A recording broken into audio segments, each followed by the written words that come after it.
Дагы бир жолу кутман таңыңыздар менен урматтуу телекөрүүчүлөр, сууга түшүүнү, кантип түшүү ыкмасы тууралуу биз таңкы конокторду чакырганбыз. Мына биздин жаныбызда Бактияр Акматов отурат, биринчи издеп куткаруучу тайпасынын командири. Кутман таңыңыз менен кош келипсиз. Ошондой эле Суусарбек Эркинбаев куткаруучу. Кош келипсиздер. Алдыда таңкы мейман түрмөмүндө биз ошол күн тууралуу баягы сезондун маселеси темасы тууралуу сөз кылганбыз да, сууга түшүүдө баягы туура кремдерди, бет майларды колдонуу боюнча деп. Эми ошол сууга түшкөндөн кийин суу деген баягы тилсиз жоо деп коет экен да. Кайсыл убакта, кайсыл учурда чөгүп кетесиң деп билбейт экенсиң да, бирок ошону алдын алыш үчүн адам өзүн кандай туура тарбиялап, сууга кандай көндүрүш керек?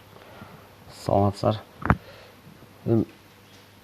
Сууга чөгүп кетпеш үчүн биринчи адам сүзгөндү билиш керек.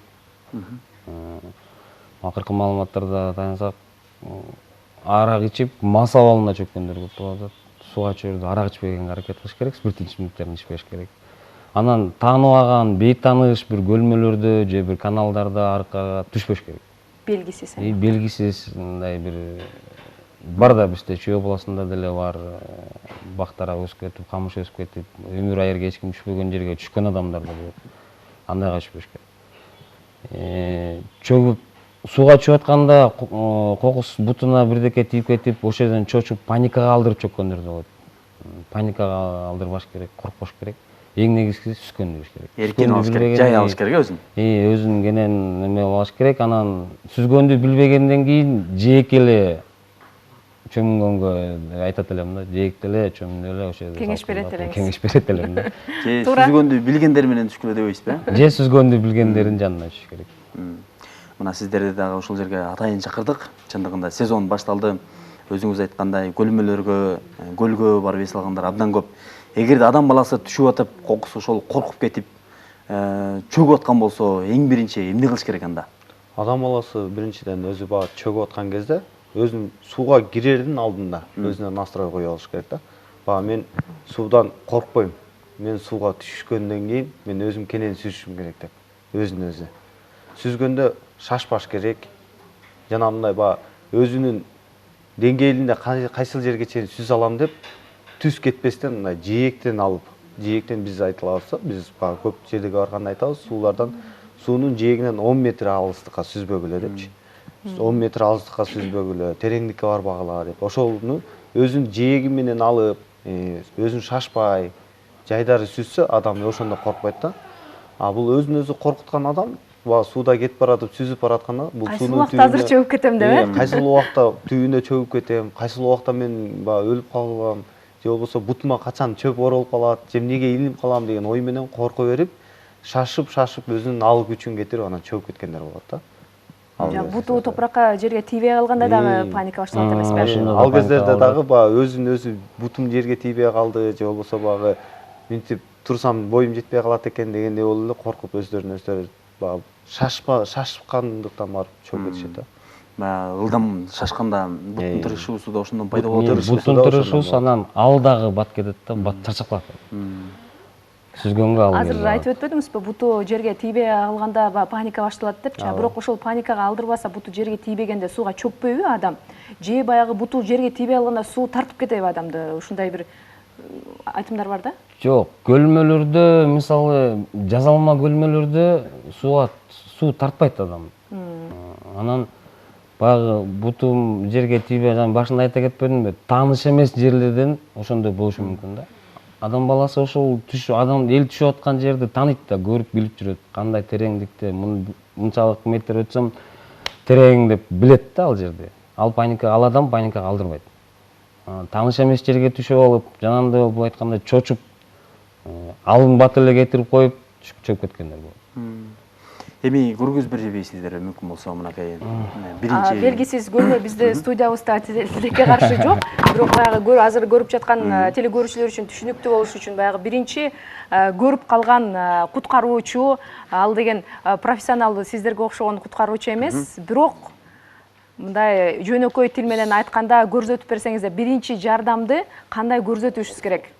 Азыр биз багы суудан алып чыккандагы көлмөлөрдөгү эс алып аткан элдерге көрсөтүп бир сыйра мындай эмелерди ыкмаларды көрсөтүп кетебиз да ошону бирин көрсөтүп кетейин.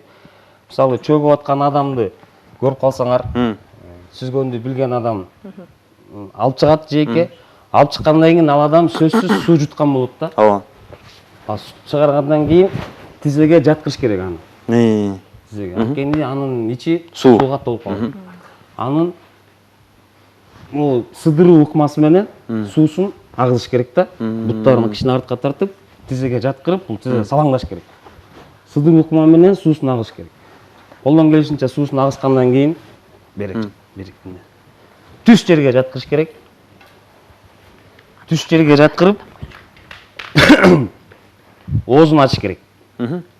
Оозун ачып, жиркенбей эле оозунда болгон нерселерди капталына, башын капталга кайрып туруп, болгон нерселерди чыгарыш керек. Анткени суу жуткан адам оозунда мындай кусуп да жибериши мүмкүн болот да. Ошон үчүн ошол кузундуларды чыгарыш керек да, баягы дем алуу органдарды бошотуш керек. Анан моюн омуртка менен өзүнүн бел омурткасын түздөш керек да. Моюн омуртканын астына мындай катуу бирдеке коюш керек. Эми таш болсо да, эмне болсо да, же кийим. Таш болбойт, таш катуураак болуп калат. Кийимди ороп туруп эле койсо болот. Оозун ачабыз. Ооз ачылгандан кийин бул ыкманы мисалы жалгыз адам жасаган болсо, оозун ачабыз, мурдун жабабыз. Оозун ачып, 2 жолу үйлөйбүз. Бияна туруп албайсызбы, бияна. Оозун ачып туруп 2 жолу үйлөйбүз, мурдун жабып, кайра кой берип, денесин бошотобуз кийимден. Бунун баары канча убакыттын ичинде болуш керек? Канча мүнөттүн ичинде ушул? Бул 4 мүнөткө чейинки эле жаза турган реанимация болуш керек да, эртерээк жазаш керек муну. Анан могул жерде немеден кыргызчасын билбейт экен, мечидин отросток деп коет. Ушудан 2 эле ылдый, төштөн ылдый кабырга кошулган жерде. 2 эле ылдый кылып туруп, солго искусственное дыхание дейт, непрямой массаж сердца дейт, ушуну жазаш керек. 2 жолу үйлөйбүз, 15 жолу басабыз. Кайра 2 жолу үйлөйбүз оозуна, 15 жолу басабыз. Ушул жерде көп айтып калышат да, алмаштырып алышат да, жүрөктүн өзүн басып алганда тескерисинче тескери реакция болуп кетиши мүмкүн экен да.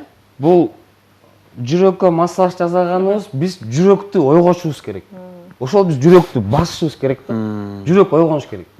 А жана жүрөктү басып алганда болбой калат да, ал туура эмес. Анан баягы куткарып аткан адамдагы өзү паника калтырат да, баягы тезирээк эсин келтирейин, сактап калайын деп, жанан алдагы баягы шашып туура эмес басып алышы мүмкүн. Ошондо сиз айтпайсызбы, жүрөккө жасаган басым канча убакыт болуш керек, анан канча жолу басыш керек? 15 жолу басыш керек. Бир адам, жалгыз адам иштесе, мисалы реанимация жасаса, 2 жолу оозуна үйлөйт и 15 жолу басат. 15 жолу катуу эле басыш керек да. Эгер чоң адам болсо, катуу эле өзүнүн салмагын салып, колдорун түз кылып, катуу эле басыш керек. Эгер кичинекей бала болсо, 2 манжа менен ошол жерди басабыз. Кичинекей болгон кабыргалар ичке болот да, билесиңер, сынып кетиши мүмкүн. Ошон үчүн акырындык менен кабырганы сындырбай, ушул жерди басабыз. Андан кийин бул 4 мүнөттүн ичинде адам өзүнө келип неме болбоюнча жаза ийбеш керек да, бул нерсени. Бат-бат жаза ийбеш керек. Адам өзүнөн келгенде дем алат, дем алып, дем алып кусат, ошо мезгилде оң жакка кайрылып, ошо мезгилде колун мындай абалда коебуз, бир бутун мындай абалда коебуз. Бул чыканак бияка жыкпайт, бул бут бияка жыкпайт. Бул ушундай абалда жатыш керек. Скорая келгенче, медиктер келгенче ушул абалда жатыш керек. Чалкалабай, ушул кырынан келгенде ар кандай жер болуп калышы мүмкүн да, таштак жергеби, кум жергеби, же чөптүн үстүнө чыгарыш керек. Азыр биздин студияда мындай шарт болуп атат. Колдон келсе, мындай түз жерге жатыш керек да, катуу түз жерге жатыш керек. Эми таштак жер болсо, ташын алып башын өтпөй тургандай болуп түштөп жатыш керек да. Жардам, тез жардам келгиче капталынан жатыш. Тез жардам келгиче ушул акыбалда жатыш керек да.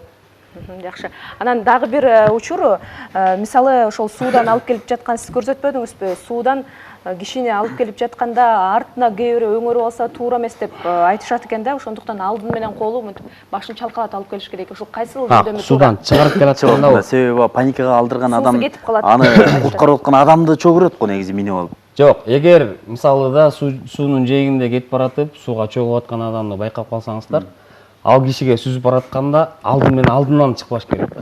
Анткени чөгүп аткан адам сактайм деген адамды басып алат. Басып алат, тоо. Ошон үчүн колдон келишинче артынан барыш керек. артынан кармап анан сүйрөш керек. Дагы бир ыкма ушул чачынан дагы тартып чыгарат экен. Туурабы? Элден Ар кандай учур болуп калат элден да. айтылат баягы эптеп сууруп чыгарыш үчүн ар бир болгон ыкмасты пайдаланабыз да. Чачы болсо чачынан сүйрөп чыгабыз. Бизге эртерээк суудан алып чыгып, эмелеки мен көрсөткөн анимацияны жасап, муну эзине келтириш керек да. Чөгүп аткан адамды канча мүнөттө баягы өмүрүн сактап калсак болот да, канча убакыттан жардамыбыз пайдасы болуп калат. Орто жаштагы биз ушул жылдан бери практикабыз да, орто жаштагы адам болсо, жаш бала болсо, мисалы 4 мүнөткө чейин алып калса болот, сактап калса болот да. Эгер ал мас абалында болсо, ошол 4 мүнөт, 5 мүнөт дегенибиз дагы 1-2 эсе кыскарат да. Анткени мас абалында жүрөк аябай бат иштейт. Жана эле айтып кеткендей, жүрөк өзүнүн канды, өзүнүн ошол алымды кетирип койгондой болот да. И жүрөк өзү дагы токтоп калышы мүмкүн ошондой. Кээ бир учурда азыркы күз мезгилинде балыкка чыккан көл жергесинде замандаштар абдан көп да. Балык кармап отуруп ошо шамалдын ылдамдыгы болгондо кайык кулап кетип анан кийимчен өтүк менен сууга түшүп кетет. Ошондо биринчи жардам эмне кылыш керек? Ал кийими бар, калың кийими, шырмал дегендей. Ал адамдарды биз кандай десек эми, мүмкүн баягы ошол кулап кеткенде кайыктын жанында болсо, кайыкка асылып өз жанын алып калса болот. Же эң биринчи кийимин чечиш керек же болсо Кийимин өтүгүн. чечиш керек да. Эгер адам чөкчө, кийимин кийим суу болгондо кийим Оор басат болуп да. калат, Кийимди чечиш керек. Өтүктү да чечиш керек. Биринчи очередь ошол адам кийимин чечкенге аракет кылыш керек да. Сүзгөндү билген адам болсо дагы, сиз айткандай, аябай калың кийим алып суу жээкте отурган болот да. Сүзгөндү билген адам болсо да ошол калың кийими суу болуп, сууга тартат да. Аябай чоң бир терстин жагын көрсөтөт. Ошон үчүн кийимди чечиш керек. Жакшы, рахмат сиздерге. Ийгилик каалайбыз. Биздин көрүүчүлөр үчүн дагы пайдалуу, маанилүү болду болуш керек. Ошондуктан жалпы кыргызстандыктарга айтаар элек, эс алуу күндөр, алдыдагы эс алуу күндөр баягы кырсыксыз өтсүн деген тилектем. Сууга түшкөндө дагы мыкты сууга түшкөндөрдүн жанында